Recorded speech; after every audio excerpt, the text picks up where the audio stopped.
Startup Podcast PH is co-produced by Sprout Solutions. Check out our partners in the description.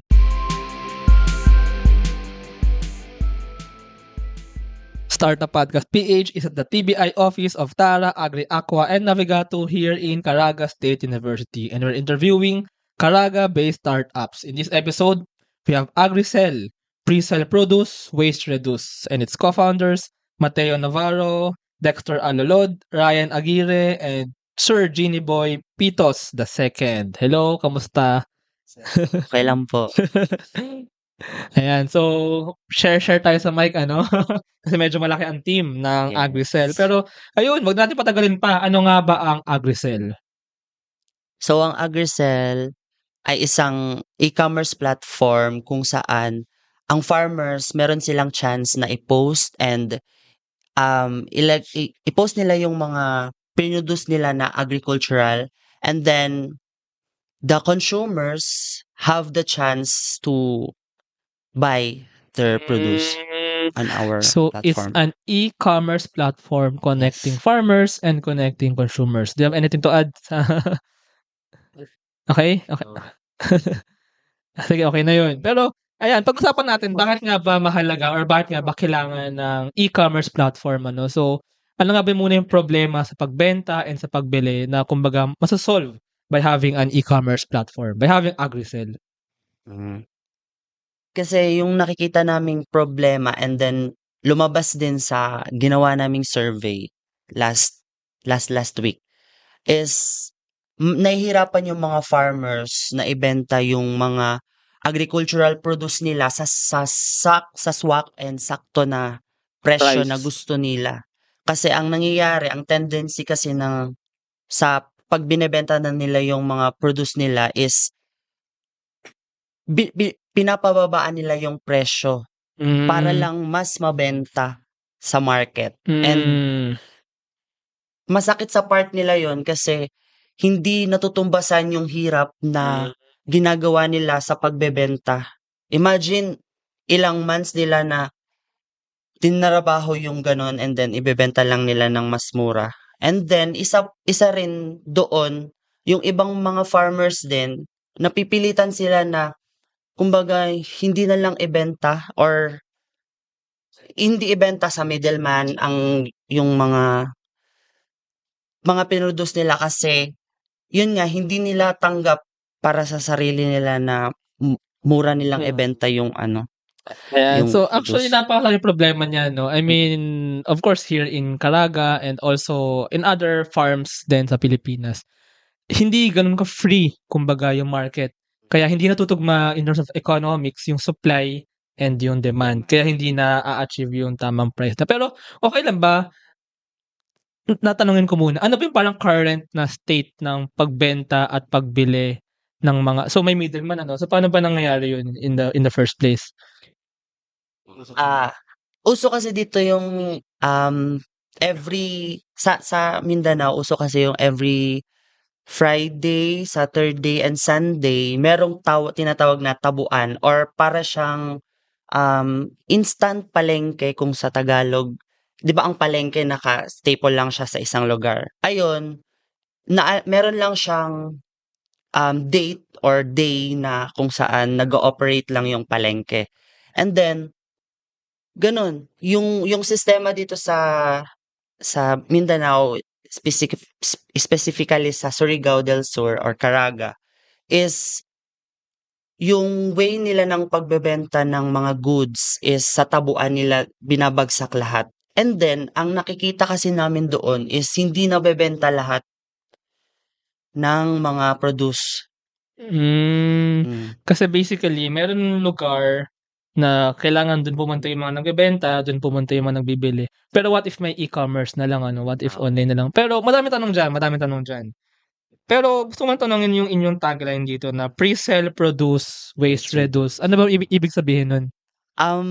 Pre-selling kasi yung pinaka-root ng e-commerce platform namin. Kumbaga, yung farmers, meron silang chance na ibenta agad yung produce nila kahit hindi pa na-harvest. Kumbaga, kasi 'di Wow. ba, meron as a farmer, alam na nila kung kailan mag-harvest or alam na nila kung kailan nila aanihin pala yung term, aanihin yung mga produce nila. So, through that, 'pag prinisel na nila yung produce nila is maiiwasan yung waste. Kaya nasama siya sa tagline na waste reduce to solve the food wastage na nangyayari. Oh, ang ganda ng idea na yun 'no. Hindi lang pala siya basta-basta e-commerce platform na kumbaga nakokonekta nung seller, nung farmers, yung mga buyers. So, meron din gano'ng aspect. Sige sir, do you have anything to add? Ang other yung ibang feature din ni Agricel doon pagdating sa e-commerce, the farmer is given a chance to boost yung kita niya. Kasi yung platform na di-develop namin, meron siyang bidding. So from its tagline, the pre-sale produce, waste reduced.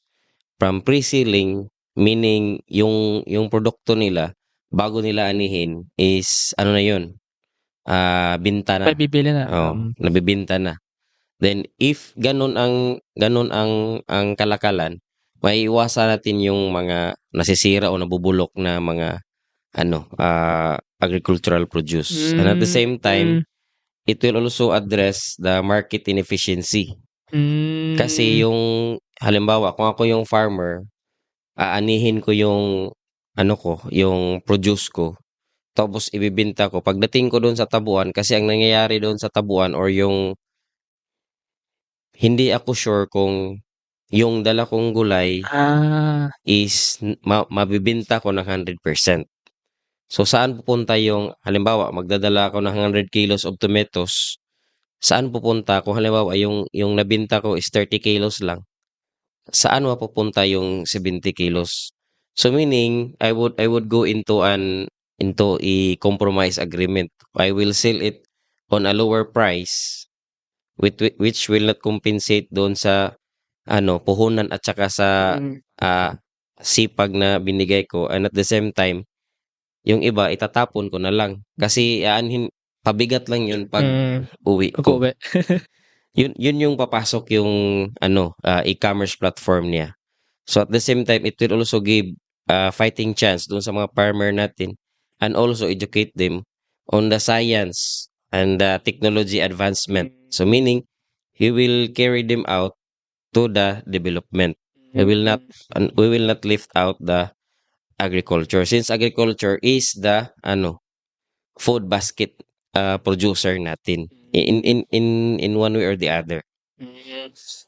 Ang galing nun. Actually, yung kanina, in terms of agriculture sector, yung mga ibang startups na na-interview ko kanina, kumbaga they're developing new products, opening new channels for the farmers, para may mas mabenta yung binebenta ng mga farmers. And then si Agricel naman, kumbaga mina-match talaga yung timing, tsaka volume ng produce ng mga farmers dun sa mga bibili. Now, let's talk about the e-commerce platform. So, paano siya gumagana, paano siya nag-work, paano siya gagamitin nung farmer and also nung gustong bumili nung produce, nung crops.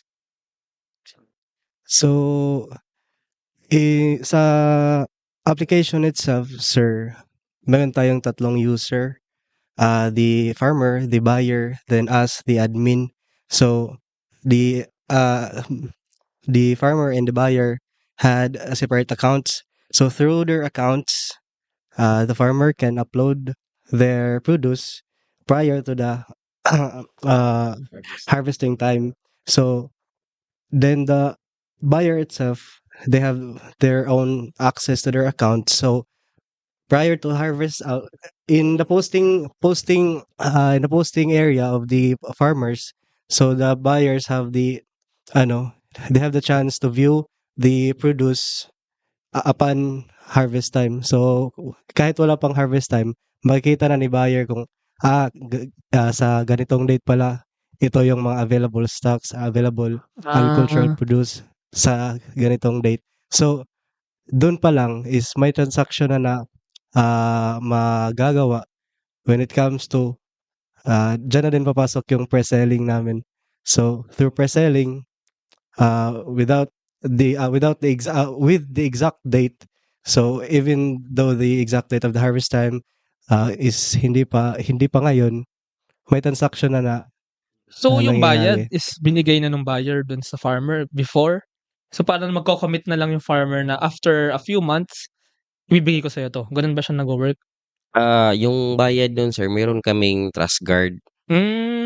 Yung scheme niya is ganito, halimbawa, yung sabi ni Ryan, sila yung farmer, ako yung buyer.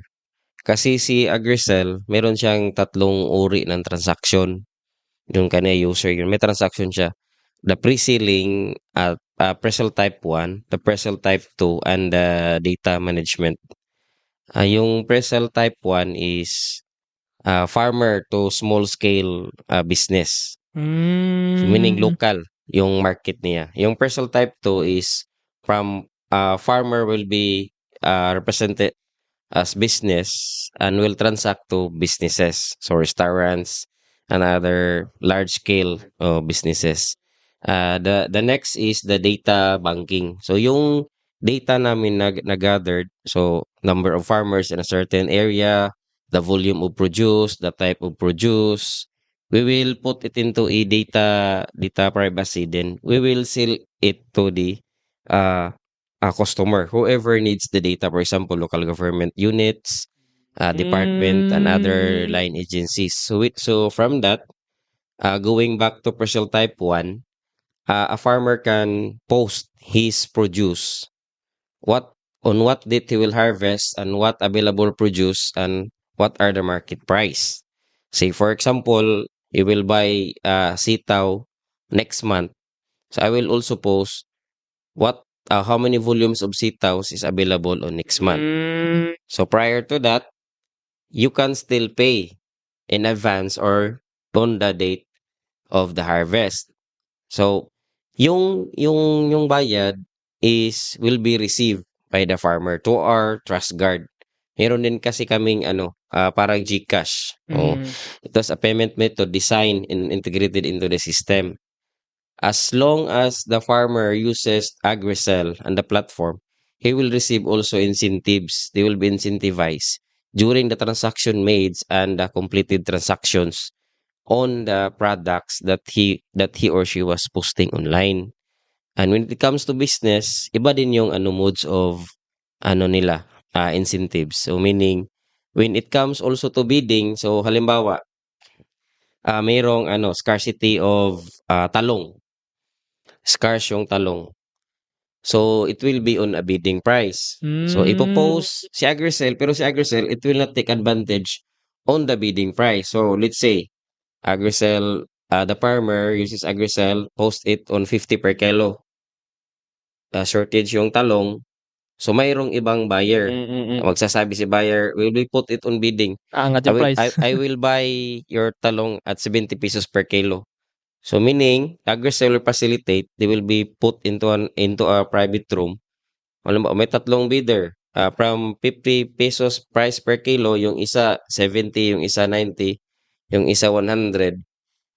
So yung si 100, depende kay farmer. Kasi mayroon ding involved na logistics eh. I-deliver niya yung produce niya. So, halimbawa, pipilian niya yung 80 per kilo kaysa doon sa 100 kasi mas malapit yung 80. So meaning mananalo si 80. Pero yung kukunin ni farmer kasi si Agricel will get as a 3% o 3%. Halimbawa, ipinost ni farmer na 50 per kilo. Ang kukunin lang ni Agricel is 3%. Pero if they are on bidding, halimbawa, yung talong is 50, nabili nung 80. Si Agricel doon lang kukuha ng percentage sa 50. Never niya pakikialaman yung bidding na nangyayari. Kasi doon mas lalo kikita si farmer. So meaning it would leverage the need of the farmer to earn more out of their produce. First of all, I'm amazed na kumbaga ang exact ng mga na-determine ng features na ilagay dito eh. So, kasi may mga ibang agritech e-commerce startups na parang farm to table, ganyan. Pero yung sa inyo, may nuance eh. Ito exactly yung kailangan ng farmers, and ito exactly yung pwede natin gawin sa platform para mas matulungan yung farmers. But I want to ask lang so this is more of like the farm selling to kumbaga yung bulk in bulk to businesses, hindi less siya of parang to consumers, to individual consumers. So parang yung produce ng farmers diretso bibilihin, for example, ng mga restaurants, yung mga ganung Individual. pwede naman individuals pero parang as I see it kasi yung parang advantageous siya for the restaurants na diretso na sila merong kumbaga stable na supplier. Yung and ang ganda ng idea ng pre-sale kasi ang nakasanayan natin yung pre-sale ng mga condo, ng mga build, ng mga apartment pero dito this is an idea of pre-sale for the harvest kasi totoo naman kumbaga kung sa building may construction, sa agriculture may tanim. Months din naman talaga yun and meron namang secure way para para ma-ensure na kung nag-commit yung transaction, mabibigay yung bayad, and in the future mabigay yung crops Pero what if bumagyo ganyan? What if in some wag naman sana pero in some unfortunate incident hindi mo tuloy yung tanim? Anong mangyayari kapag ganun? Actually, na-identify na namin yan sa meeting namin. Always namin siya na-identify. And so far, malabo pa sa amin yung answer. Pero, we're looking forward for that kasi syempre, ang Philippines is a tropical country and then, I mean, maraming bagyo yung pumapasok. So, hindi talaga maiiwasan yung mga ganyang problem. Yeah, of course. So, we're looking for it pa. Yeah. Nangyayari din talaga. naman sa mga nangyayari din naman sa mga condo yun na may mga pre-sale na pinili pero hindi naman natutuloy yung dinevelop na. So, it's part of the risk din somehow Pero, I mean, aside from that, regardless of those unfortunate incidents na hindi din naman lagi So, parang aside from that, nasusolve kumbaga yung supply chain and supply timing problem na the establishments, the food establishments, even like for example, supermarkets groceries can have supply of vegetables. Now, I want to ask more about the platform, about the interface. So, para ba siyang social media na parang the farmers may account and then I can post and parang may wall. Paano makikita ng mga gustong bumili yung mga available na mga vegetables, mga available. And what are these crops usually? What are these produce? Actually, para siyang sikat na mga e-commerce platform ngayon nga Shopee and para Shopee. Lazada. Okay. Yes. And meron silang chance na makita yung mga produce sa home section or sa product section ang mga buyers. So, mas madali nilang makikita yung mga produce and usually yung nakapost pa doon is ang mga vegetables, fruits. Diyan pa lang kami nakafocus pero meron pa kaming mga future na mga plans na pwede pang mas mapasok doon kung sakaling mag-successful ang fruits and vegetables na. So basically para siyang Shopee for fruits and vegetables. Yes. For farm produce So ano rin ba siya kumbaga pwede mag-search. For example, I'm a buyer, I search maybe ano bang example ng vegetable na squash for example. And then search ko squash. Yung mga farmers para meron silang online store. Ay parang online account, para Shopee na meron silang sariling store na if I search for squash, lalabas yung mga farmers na nagbebenta nun. And then pwede ko dun i-set up na I see the prices and then I can choose where to may filter search din and then lalabas yung mga farmers and then pwede ko rin makita na yung timing kung anong buwan kailan and then I can choose na to transact with that farmer. Yes. And then pag marami kami, pwede magkaroon ng bidding. Ganun siya papasok. And ano rin siya, kumbaga, sasabihin ko, yung hindi. Ayun. Ang maganda sa platform namin, pag magse-search ka, meron kang chance na mas makikita mo lang yung mga produce or mga farmers kung saan nearby lang sa'yo. Location din, Location. Pero kung meron ka rin namang choice na mag-search outside sa kung saan ka malapit. Like for example, karinderya or owner ako, alangan o-order pa ako sa Maynila ng, 'di ba? So, magse-search lang talaga ako kung ano yung mas malapit para mas convenient rin para sa'kin yung pagse-search. And sige nga, since you mentioned the kalenderya, sino yung mga usually bumibili directly from the farmers? Kalenderya, ano pa ba? Ano pang klaseng mga negosyo or business or establishment?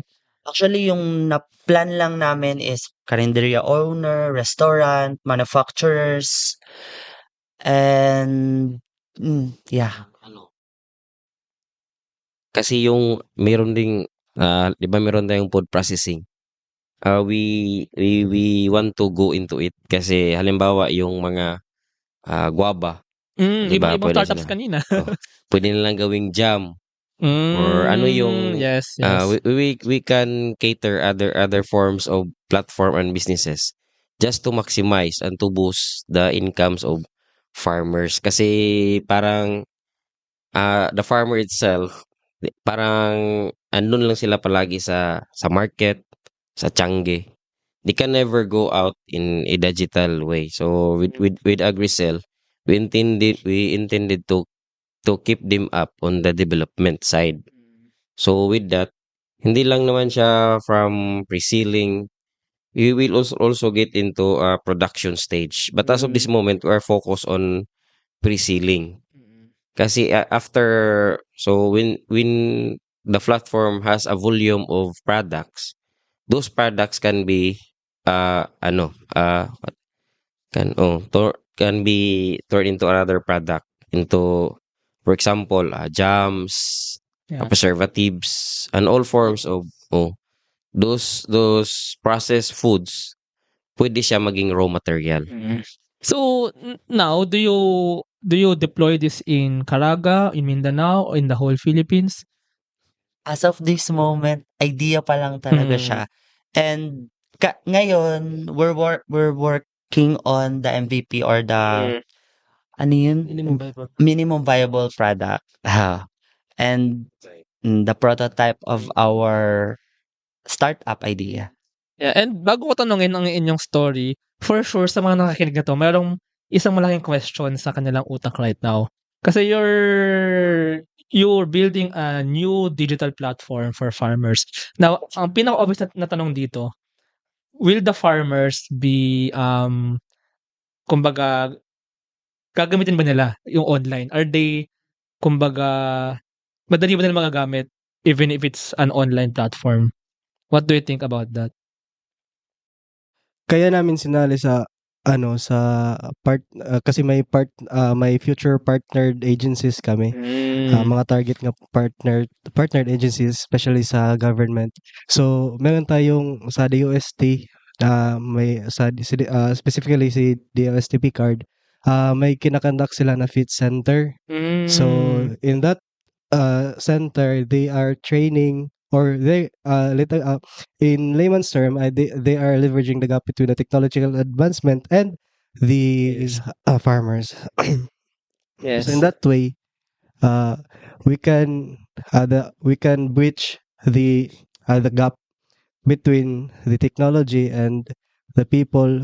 Let's say na have little knowledge when it comes to the Yeah, tsaka actually, technology. ako din mag-add din ako na it's actually a wrong notion din minsan ng mga tao na 'pag farmer illiterate sa ano, Yes. hindi naman totoo yun, eh, na yung mga ibang farmers may smartphone, nagga-smartphone, 'di ba? I mean, May mga anak sila. yeah, may mga anak, may mga hindi, well, Yun. that's true naman na medyo aging population ng farmers ano, pero ayun, 'pag pinasa yun sa younger generations, and ayun nga, even the old people naman, yung iba diyan nagse-cellphone, iba diyan nag-aano. So, lalo na kasi yung mga farmers din naman, may mga tinatawag tayong parang mga smallhold farmers, eh. And I believe dito sa Caraga parang maraming gano'n na family or a household na merong lupa, then they plant there. So, puwedeng sila yung mga nagbebenta doon sa platform.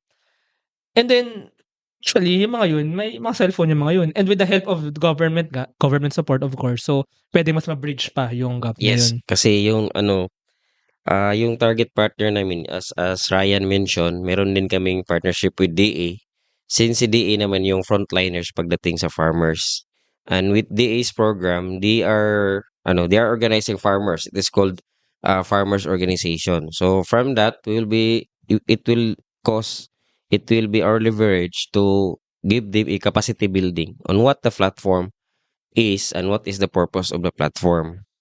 And with that, if in certain areas, there are gray areas. The ICT and the OST will come in to bridge the gap from the technological advancement going to the farmers. Yeah, yeah. So meaning, it is an inclusive approach Mm-mm. and expansive also. Is payroll processing taking too much of your time? Introducing Sprout Payroll Starter. For as low as 5,000 pesos per month, you get a team of experts to help you with your payroll and HR needs. We'll help compute and process payroll, handle all your government compliance requirements, and automate timekeeping. Leave the payroll to us so you can focus on growing your business. Enjoy peace of mind with Sprout Payroll Starter. Yeah. Yeah, actually laki rin talaga ng role no ng pag-advance ng technology and ng agri-tech ng government ano. Napupuntahan naman natin ang kwentuhan naman tayo, medyo seryoso yung usapan natin eh. Yeah, so si Sir ang instructor ninyo no ang is this a research? So can you introduce yourselves and how did you become student and teacher? And paano ba nagsimula itong research or itong project na ito? Actually, nag-start lang talaga siya sa isang pitching competition sa NEMSU. And ang maglalaban-laban lang doon is yung 7 campuses. And then, that time, 3 lang kami noon ang kasama ko. And merong 3 kategory na dapat namin salihan. Tas 3 lang kami. And then, ang una naming na pagdesisyonan is about tourism. Pero yung isa naming kagrupo is gusto niya talaga 'to. Tas inopen niya sa'min. Tas sabi ko, "Kaya ba natin?" And then yun, kinaya niya and then present niya. However, hindi kami nanalo. So, ayun. Pero after that competition, October kasi nangyari. And then after that competition, November, tinawagan kami Ng dito sa CSU na oh. gagawin kaming wildcard sa isang Caraga Startup Week competition. Pitching competition siya. And then, dapat top 15 lang talaga yung kukunin nila. Pero kumuha sila ng wildcard na 3 and kasama kami doon. And then, luckily, sa 18 na contestants, kami yung nag-first. So, from the start now, hindi kami nanalo and then merong nakarinig, ginawa kaming wildcard, nanalo kami ng first sa Caraga Startup Week. And then nasundan siya nung May this year sa isang PSITE Student Congress and we won their second. Held din dito, mismo dyan. Dyan nangyari. So, what course are you? Computer science Computer kami. science Lahat. kayong 3. Yes po. Si Sir, computer science din. Start. So, nung pitching competition, kayo na talaga yung group? No. Sige, Nung first, siya, ako, and then yung isa namin nakasama. And then nung sa PSITE na, ako, siya, and then yung isa pa na babae. Tapos meron din kaming graphic designer rin. Asan sila ngayon? Asan sila? Nasa Lianga, Surigao del Sur sila. Ay, okay, Base okay. kasi kami sa Lianga. The best. Best logo. Sige. Naka-display ang logo dito sa episode na to sa doon sa upper right. Nung si Sir, so required ba ng advisor yung competition? Nung first competition namin sa around campuses, hindi talaga siya yung mentor namin. Hindi siya. And then nung meron ng contest dito, laging siya nilipat na sa kanya yung pagme-mentor and then kami yung mentor niya. Paano kayo, Sir, naging mentor nila? Sino namili nun or something? Yung department chair namin. Siya yung kasi yung isang mentor may may prior engagement. Tapos ako as a senior na faculty, ako yung nagdala sa kanila. Parang timing. Kasi yung background ko dati sa previous work ko, I previously work at an NGO. And sa NGO na yon, I was one of the local governance advocate. So yung areas ko is GIS, agriculture, land use planning. So yun yung senior ko sa kanila. Before we had the competition, we have capacity building. In-explain ko sa kanila ano yung agriculture. I didn't teach anything about programming. I have shared them the knowledge about agriculture, what is agriculture, how agriculture behaves. Sa NEMSU ito, no? Sa Yeah, yes, NEMSU. sir. Sa Lianga campus. Students from NEMSU and faculty from Yes, NEMSU. from Lianga campus. How did you, ano naman, sir? Kasi you're all computer science, ano? How did you Yes, learn sir. about the agriculture knowledge? Kasi yung isa, si Rabi, yun, yung interest niya is agriculture. Kasi So, meron kayo isa yung, pa na... yes, sir. Bale, Okay. ang grupo talaga ng Agrocell, 5 sila. Okay. So, mga 5 ba? comsci. 6. Mga comsci, tsaka may 6. agriculture. Comsci lahat. Comsci lahat, pero meron Computer. lang interest sa agriculture. Yes, sir. Okay. So yung 6, ito yung 3, si Rabi, yung former yung primary founder, si Rabi, si Mateo and Ryan.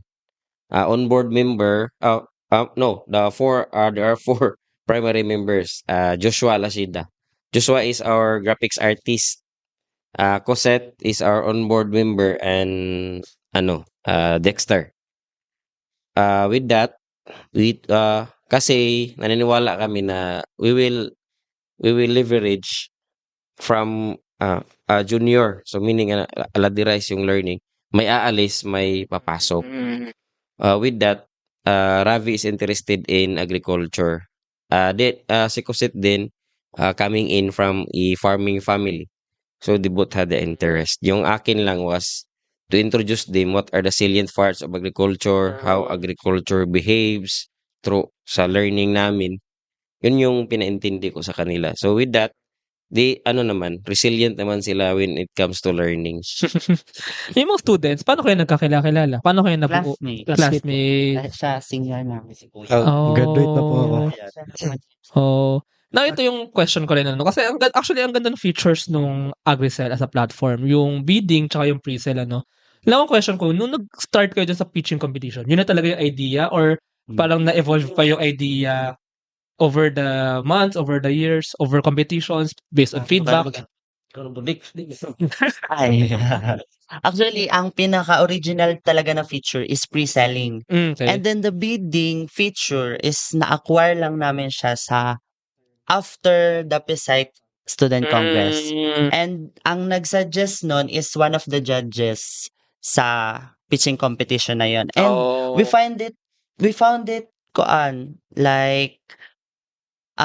interesting to add in our feature sa Ay, maganda naman platform. talaga siya. Ay, ako personally, na-convince ako. Now, so you're building the MVP now, and you're part of the Tara Agri Aqua TBI. Ayun pala, paano pala muna kayo napunta kay Agri Aqua TBI? So after the competitions, how did you get incubated?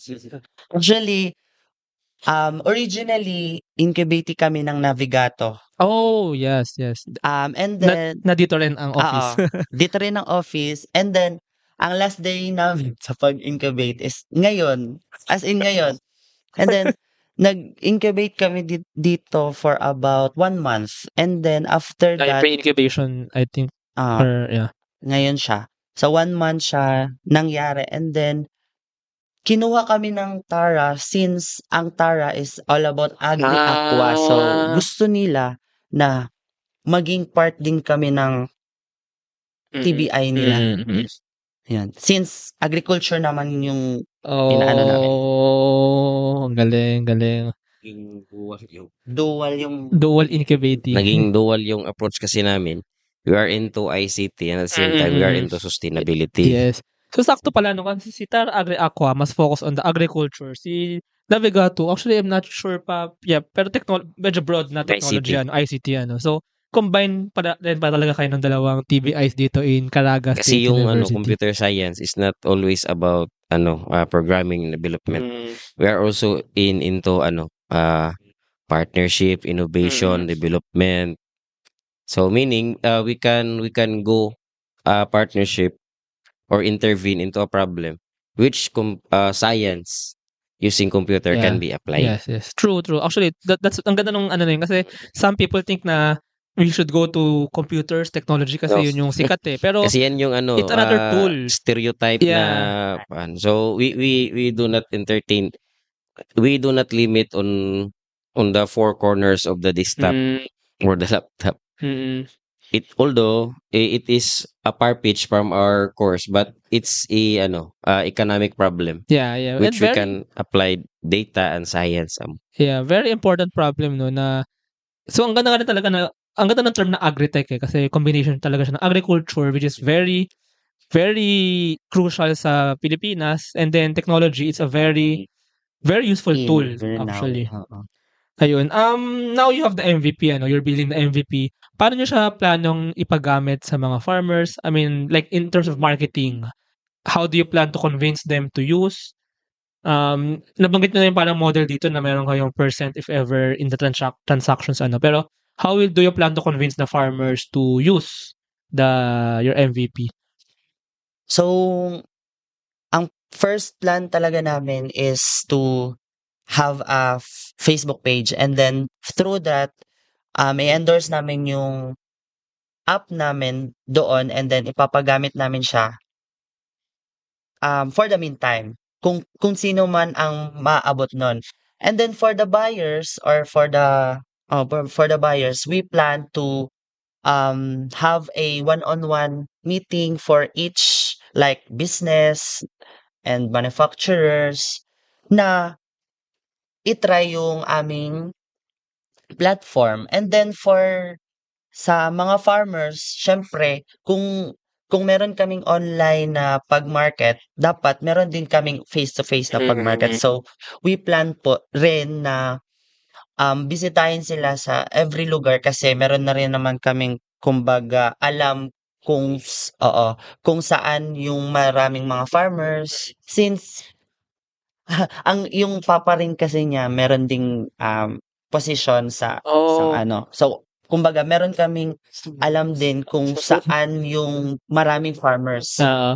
Actually, yeah, yun yung gusto kong sabihin. No? I mean, you're incubated naman now by Tara. So, of course, the TBI can help you then with connecting to the farmers. And of course, I mean, the government, I believe the LGU then is really, kung may ganyan ba namang platform no, na Caraga built, Caraga developed. So, I think they would want, since incubated kayo ni Tara, they would really want to connect with the farmers. Kasi possible na malaki ang potential and malaki ang benefit nito for the farmers. Yung isa din kino-consider namin is it's all about social engineering. How would we intersect from the local government, the user, the end user, the buyers? So it's all about value propositions. Yes. Identifying saan yung exact market or yung exact tool na gagamitin. Yes, actually yun yung parang you don't need to market it as hard. Kasi if simula pa lang, ma-convince na yung farmer na kikita siya. Diba? I mean, that's enough eh. Kung ako farmer ako, dadagdag kita ako, why not, diba? So, I think it all boils down to the usefulness of the product, right? Pero about the social engineering, may plano ba kayo na parang like to make it a viral thing na parang these farmers are using technology now, digital now. So it's part of the social engineering that will be crafting soon. Kasi it's not all about just yung plano na i-market namin doon sa social engineering is the result, not the platform. Kasi parang pursahan yun. So when it comes to social engineering, dapat you have the testimony on how they benefit on the developed platform, not how the platform reacts. No, it's all about social engineering on how will the client. It's we are looking at a win-win situation. So meaning we gain, they gain, we earn, they earn. At the same time, the consumer also receives the the best product there is the market to offer. Just to how convinced are you of the nasa Caraga, at least yung farmers ay open to trying out innovations or kasi baka isipin nga nila na ay ayoko, bago parang dun lang ako sa nakasanayan ko, ganun. So, what do you think about that? For me, sir, di na dapat yun dinidiscuss kasi as of this moment, the Department of Agriculture are also introducing new things like yung yung mga post-harvest facilities nila, post and pre-harvest facilities. Doon involve yung mga initiatives nila. So meaning nowadays the farmers are educated and they have the right, they have the decision making. So meaning their decisions are informed. Yeah. All of them are capacitated. Yeah. From the previous administration of the day. Yun nga lang yung pinaka-question is the sustainability. How would it sustain? Kasi yung yung capacity nila, they have all the knowledge. Sila pa nga yung mas nakakaintindi kaysa doon sa mga professors and professionals. Diba? Yeah. So, but parang ano siya, no? Parang, of course, ang possible na mangyari is Agricel is partnered with the government, government support to introduce it to the farmers. Then once the farmers find that it really helps boost their profitability, yung kita nila, it will become a sustainable platform. And then yung marketing niya, may hopefully, Lalaki. by mouth na and viral na. Do you see this as a big business, like maybe in use sa buong Pilipinas? What do you think? Or parang yung ano niya, vision na rin? Actually, malaki talaga yung vision namin. Kasi kahit startup pa lang, naiisip na namin yung exporting sa mga produce sa mga farmers dito. Kasi kung imagine, kung ako smallholder farmers lang ako, and then kung kikita ko ng malaki, 'di ba? Mas bibili ako ng mas maraming lupa para mas malaki din yung kita ko.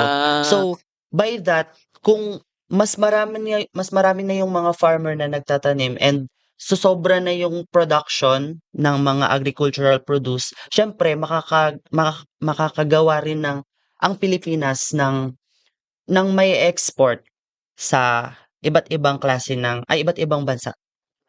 Yeah, speaking about that, about the future of Agricel. So right now you're on the MVP stage. So how do you plan to do the business, to do the startup? How do you plan to further develop the startup? So ano yung parang mga stages nito na nakikita nyo into that vision? How do you plan to execute that? The future of Agricel is although when it comes to technology, we are uncertain to it, but we believe that the result of our endeavor will also boost the economy. As of this moment, we are at the value proposition stage. Yun yung bali magiging leverage namin.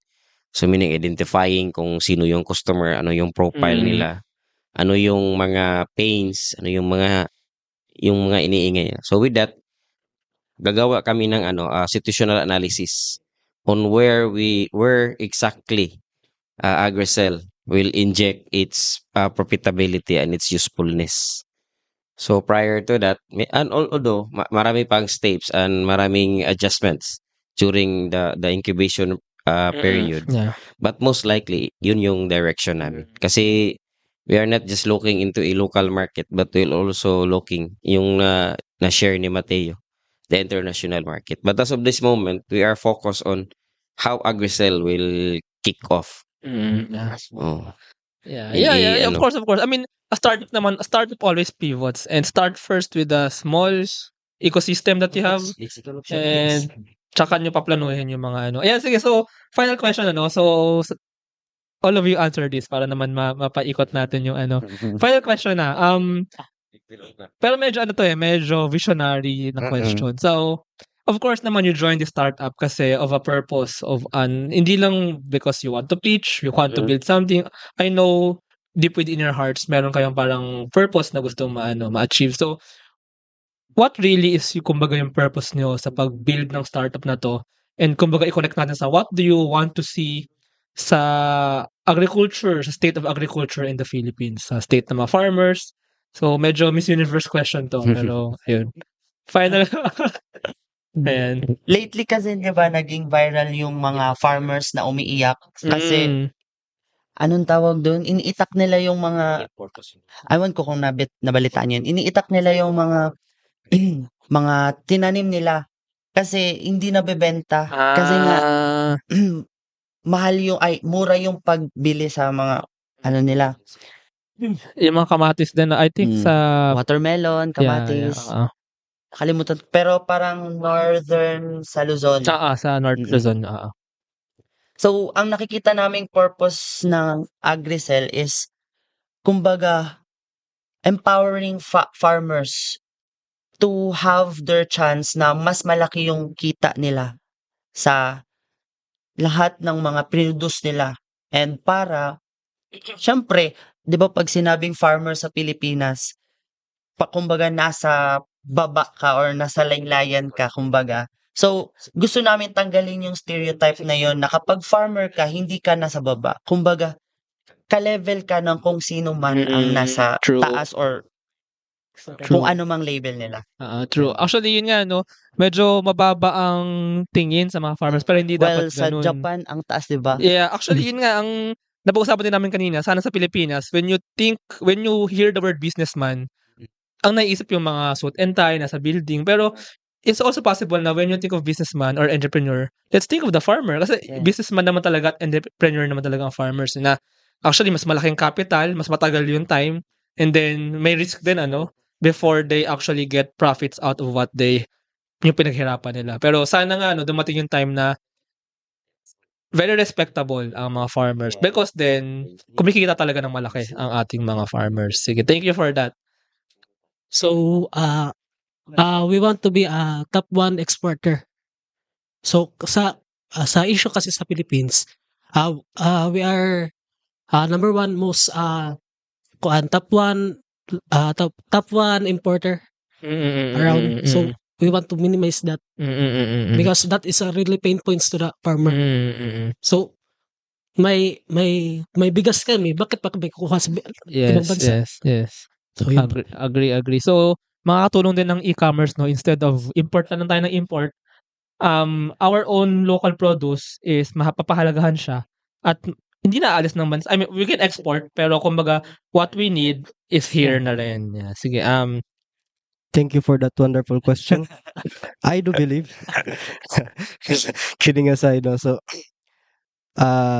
my vision aligns with the vision itself sa group AgriCell. So upon the kickoff of AgriCell, so my perspective is I want to see because we are targeting the SDG, which is the reducing the food wastage. So my I want to see maybe several years after AgriCell was kicked off, I want to see a reduce or the loss or kahit konti lang mabawasan yung food wastage dito sa Philippines. Minimize food wastage. Sir. Kasi yung kasi yung kumpensa ko talaga sa AgriCell is malaki. So, AgriCell, I want to see AgriCell 20 years from now as one, if not the best, but also one of the catalyst which give change to the paradigm of agriculture. So meaning when we talk about agriculture and involving AgriCell, they would give a paradigm shift within 10 years, hoping that AgriCell can alleviate poverty, give sustainability to the agricultural ecosystem, and eliminate hunger with the current state of the Philippines. So yun lang. For the next 10 years or 20 years, it will still go a couple of process, but I hope and sure na si AgriCell would elevate and hoping na they still have my back on developing AgriCell. Ayun, grabe ang gaganda na masagot. Actually nakakaano rin siya, nakaka-encourage na malaki ang pag-asa din ng Pilipinas basta sama-sama tayong tulungan at buuin ang mga Pilipinas. I mean, yung future at sana walang naiiwan. Sana nga yung mga farmers natin ay naibigyan ng tamang kahalagahan, ng tamang value. Because the farmers are the ones who produce our food. They feed us. They feed us. The farmers feed us. So, ayun, Right. maraming salamat sa team ng Agricel for this podcast, for this conversation. If our listeners want to know more about Agricel or about sa inyong team, so how can they connect with you? Maybe you can lead them to the website or Facebook, social media channels. So ayun, meron na kaming nagawang Facebook page. It's called Agricel. And website, meron na rin kami, Agricel PH. Agricel. www.agricel.nemsolc.site Paulit nung sa... www.agricel.nemsolc.site Visit Ayan. the website. Sige, I'll put din sa links yung website. And meron din kaming mga iba't ibang social media platform na nagawa na rin. Like TikTok, Agricel PH yung pangalan. Ayun. So, plano nyo talaga gawin mainstream din, no? Yung farming. Yes. Of course, and that's a very good. Part din siya ng marketing strategy. Yeah, rin. marketing. Tsaka advocacy na rin siya to bring farming to the mainstream. Yes. Moment. As of this moment, there has never been a social media about farming and agriculture. Oh, well, actually, that's true. Yeah, gawa na tayong podcast about farming. Nabanggit lang kanina ni... I forgot who. From Nemso din na... Sino ba nagbanggit nun? Maraming there are all about knowledgeable when it comes to farming. Okay, now the question is, we have to also inject climate change, lifestyle shift. So meaning we need science to leverage agriculture into the market. Yeah. So go science.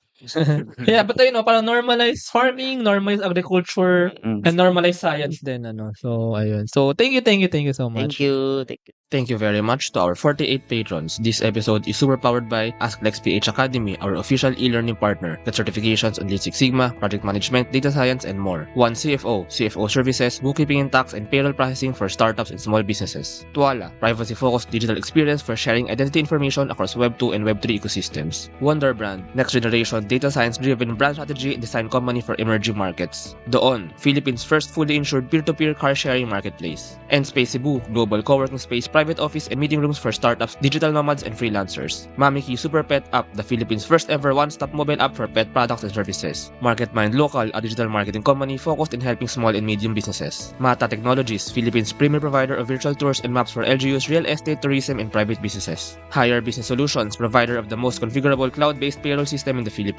Smile, consent-driven digital employment verification service to make smarter decisions faster. DVCO Technologies, IT solutions specializing in software development, blockchain smart contracts, digital wallets, and cybersecurity. Drive Manila, Philippines' largest peer-to-peer car rental community. Ignite Careers, career matching platform for Filipino talents and hiring companies in the outsourcing industry. Looking for buy and sell online with Sigurado sellers. NutriCoach, personalized nutrition and weight loss programs for you. Benjoy's food products, Domo Premium Bacon Ends, Tapa, and Tocino. ROC.ph, our creative marketing partner. Get unlimited digital marketing services monthly. This episode is powered by Contact RFID Business Cards, CodeSham, Kazam, Jure.ph, Big Giant Games, Founders Launchpad, Packetworks, Uplift Codecamp, Pareto Consulting, Agile Data Solutions, Hassel PH, Board Prep, Zales, Sirius MD, Pahatid PH. Please support the podcast through the links in the description.